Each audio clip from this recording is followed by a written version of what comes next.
बिस्मिल्लाहिर्रहमानिर्रहीम। In previous video lecture हम जो है वो 2 power k full factorial design experiment को डिस्कस कर रहे थे और हमने 2 power 2 full factorial design of experiment की थ्योरी को भी डिस्कस किया एज वेल एज उसकी हमने एग्जांपल को भी सॉल्व किया। सो इस लेक्चर के अंदर हम 2 power 3 full factorial design of experiment की एक एग्जांपल को सॉल्व करने की कोशिश करेंगे। सो जैसे ही हमारे पास as you can see that 2 power 3 आ गए, so that mean number of factors 3 आ गए, तो हमारे पास जो ग्राफ आ रहा है that is a 3 dimensional. Okay, और क्योंकि जो हमने टेस्ट मैट्रिक्स जो क्रिएट कर लिया दैट इज फैक्टर a अगर माइनस है और mean all 3 factors are at a low level, so minus is indicating factor at a low level, plus is indicating factor at a high level. Okay, because we have every factor we have 2 levels, right? So हमने जो है वो all minus आ गया, factor a plus है तो बाकी 2 minus. सो इस तरीके से हमने जो टेस्ट मैट्रिक्स जो है वो क्रिएट कर लिया। सो बेसिकली ये अगर हम इसको डायग्राम के अकॉर्डिंगली देखना चाहें तो आपके पास ये जो सिंबल्स है वो किस पॉइंट को इंडिकेट कर रहे थे। So on X axis we are considering factor a and over here we have a factor b, over here we have a factor c. So that means आपके पास ये वाला जो पॉइंट है जहां पे आपके पास फैक्टर a b और as well as c negative है तो वहां पे आ जाएगा 1। सो बेसिकली आप ये कह सकते हो कि हमारे पास जो फैक्टर a है सो उसके अकॉर्डिंगली ये वाली जो सारी की सारी साइड है वो पॉजिटिव है। ओके, जबकि आपके पास जो नेगेटिव साइड है that is this one for factor a, so this is the negative side for factor a, right? Similarly अगर हम कहें कि आपके पास फैक्टर b के पॉइंट ऑफ व्यू से जो पॉजिटिव साइड बनने की वो पॉजिटिव साइड कौन सी बन रही है, that is basically this side of the cube. Okay, so जो आपके पास आउटर वाली परली साइड बन रही है, सो ये पॉजिटिव साइड है, जबकि इधर वाली जो साइड बन रही है ये वाली वो हमारे पास नेगेटिव साइड आपके पास बी की बन रही है।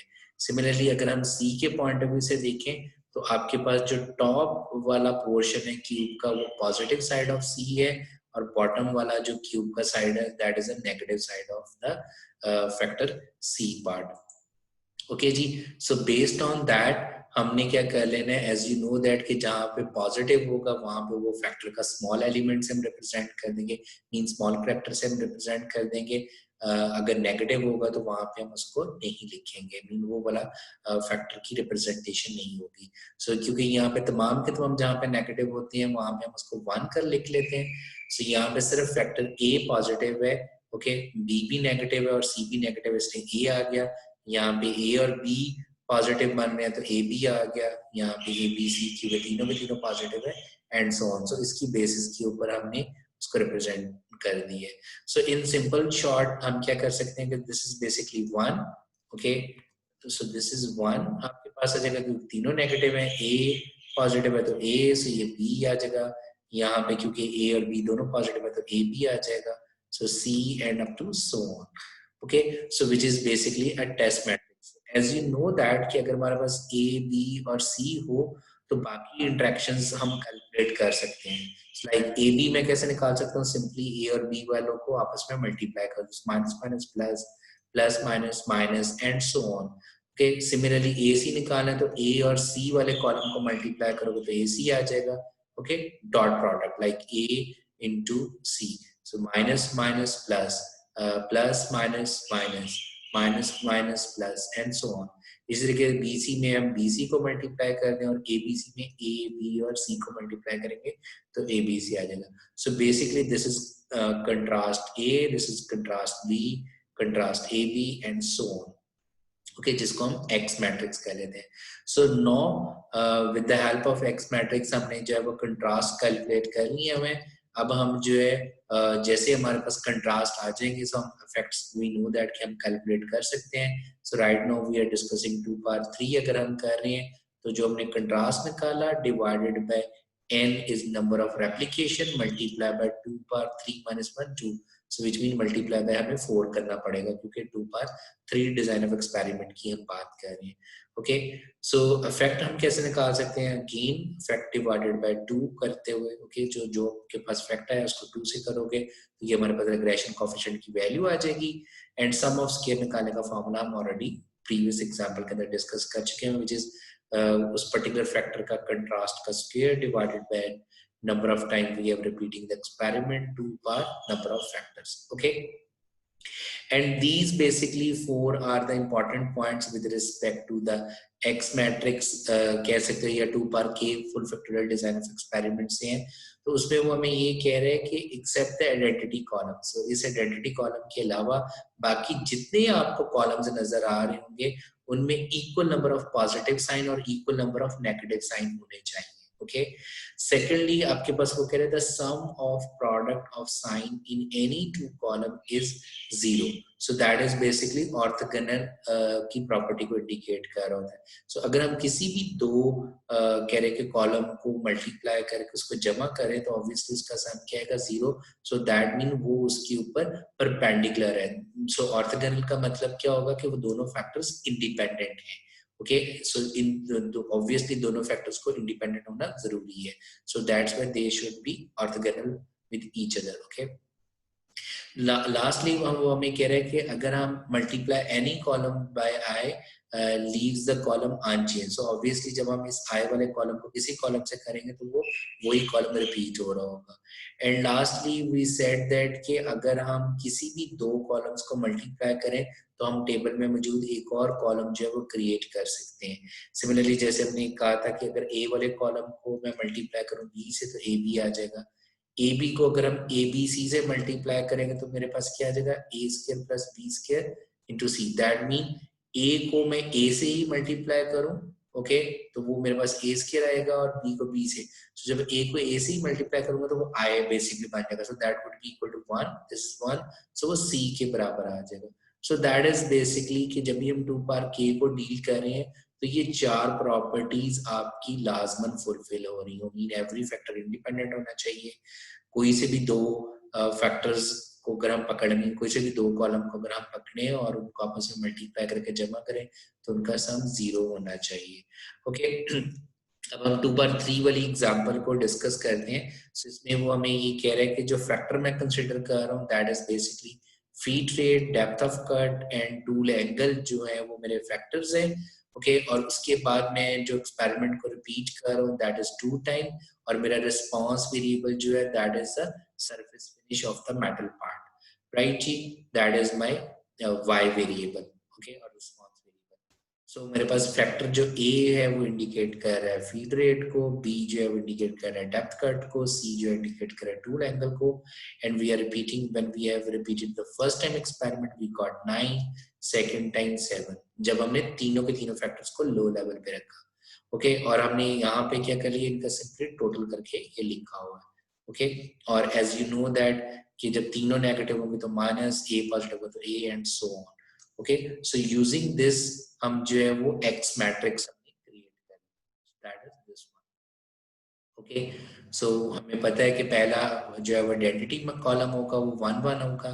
ए बी और सी हमें पता है तो हम ए बी निकाल सकते हैं, ए सी निकाल सकते हैं, B C. So that is basically indicating the interaction और y टोटल को इंडिकेट कर रहा है. सो विद द हेल्प ऑफ दिस x और y हम कंट्रास्ट निकाल सकते हैं. लाइक फॉर एग्जांपल अगर मुझे ये 177 कैसे आ गया, so 1 multiply by 16 plus 1 multiply by 22 plus 1 multiply by 20 and so on. So we will get 177. Similarly a के अगेंस्ट कंट्रास्ट कैसे आ गया, -1 multiply by 16 plus 1 multiply by 22 plus -1 multiply by 20 plus 1 multiply by 27 and so on.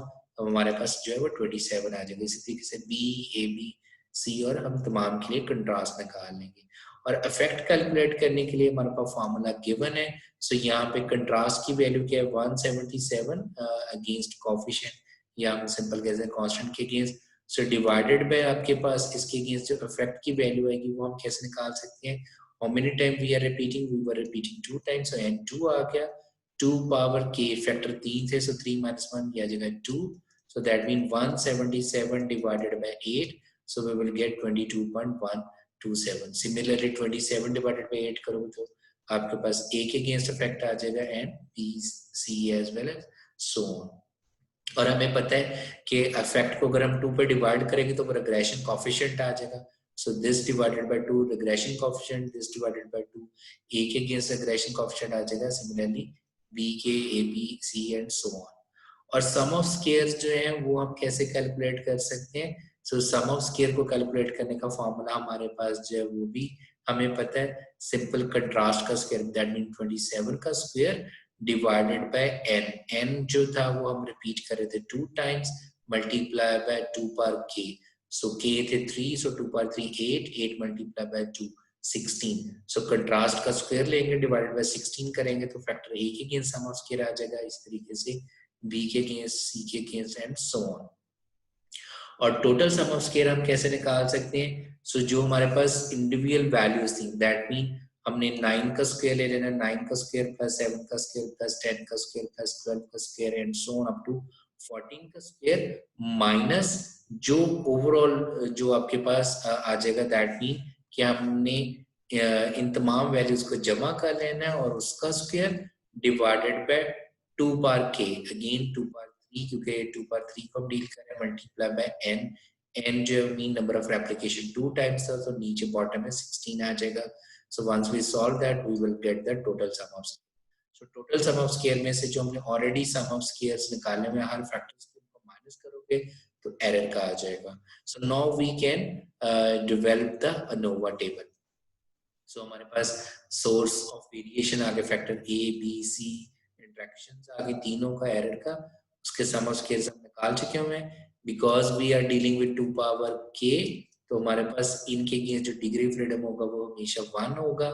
Okay, again यहाँ पे जो error का आ जाएगा वो क्या है, 4n minus 1. Okay, so that would be equal to आपके पास आ गया जी 8. ओके, क्योंकि हमारे पास 3 फैक्टर्स थे, सो वो हमारे पास क्या आ जाएगा, basically 3 minus 1 2, so 2 multiplied by 4 8 आ जाएगा और ये हमारे पास 15 आ जाएगा. Okay, that would be equal to 4n minus 1. So क्योंकि 3 हमारे पास है, सो वो आपके पास जो आ जाएगा ये 16 के बेसिकली इक्वलेंट हमारे पास वैल्यू आ जाएगी.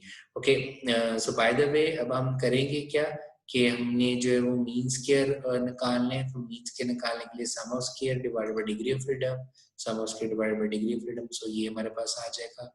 देन एफ नॉट निकालना है corresponding to A, so this divided by error, so this divided by error, so हमारे पास एफ नॉट की वैल्यू आ जाएगी.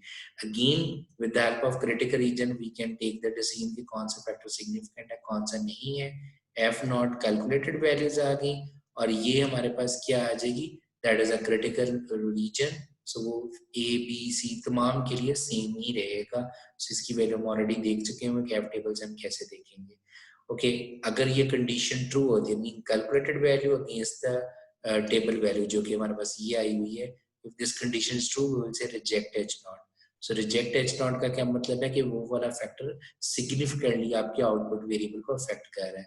सो right now factor A is significantly affecting your response variable, which is the depth of cut on a response, surface finish of your metal part. कि surface finish के ऊपर जो है वो depth of cut जो है वो significantly affect कर रहा है, जबकि बाकी जो factors हैं वो कोई भी affect नहीं कर रहा.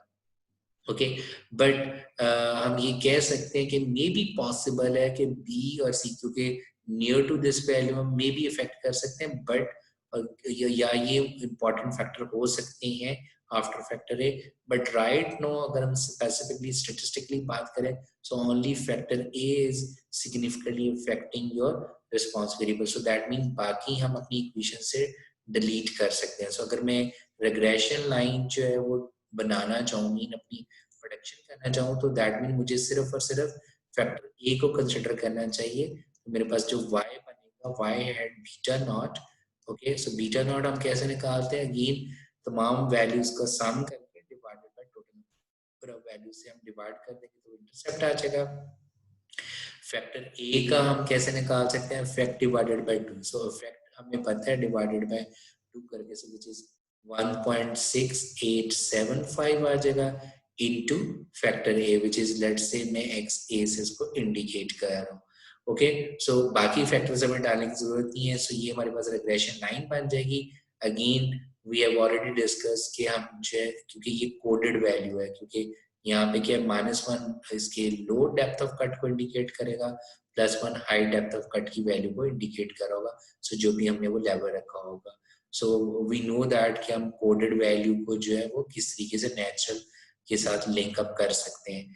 बट फिलहाल हम इस लाइन को यूज कर सकते हैं प्रेडिक्शन करने के लिए कि अगर हम लो लेवल के ऊपर डेप्थ ऑफ कट रखेंगे तो what would be the response finish, कि हमारे पार्ट की जो रिस्पांस सरफेस आएगा वो क्या आएगा। इसी तरीके से पॉजिटिव मान रखेंगे तो सरफेस फिनिश वैल्यू क्या होगी।